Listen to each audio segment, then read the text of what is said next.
To identify the hazard, you can use spontaneous techniques or the structured techniques, structured approach. So what is meant by spontaneous technique? So if you have a very minor activity, small activity, so you can go to the activity itself. You can physically observe. You can ask the people. You can brainstorm with the workers. So this way, you just directly note down all the hazards and their controls and everything on the risk assessment form. This is called spontaneous technique, which is unstructured. But for the complex and big activities, you have to adopt some structured techniques. So what is this? Structured techniques are basically systematic methods which are already adopted, and we know that they are effective and efficient. So let's say there are few examples. Hazards and operability is a one technique that we use to identify the hazard. Similarly, failure mode and effects analysis is a technique we use. What if analysis, JSA, task analysis, and checklist. There are lots of techniques that are in use, but I will just briefly explain few of them.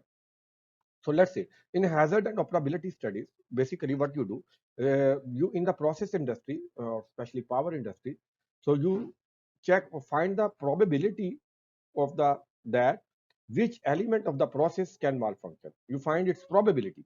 Okay, so then after finding this probability, you decide accordingly. Similarly, in the failure mode effects and analysis, which is basically used mostly in the manufacturing industry, what you do, you find the elements of the process itself, elements itself that may fail, and then you decide for the controls accordingly.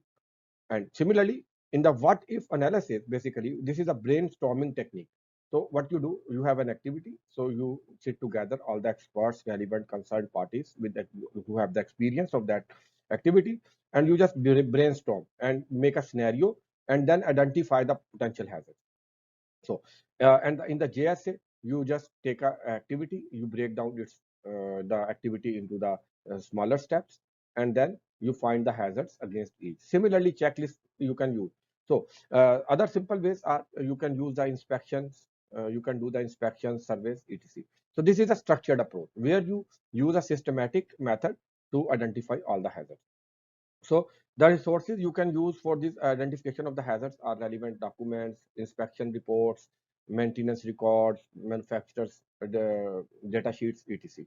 So also consulting the stakeholder like employees, supervisor, engineers can benefit you in this regard.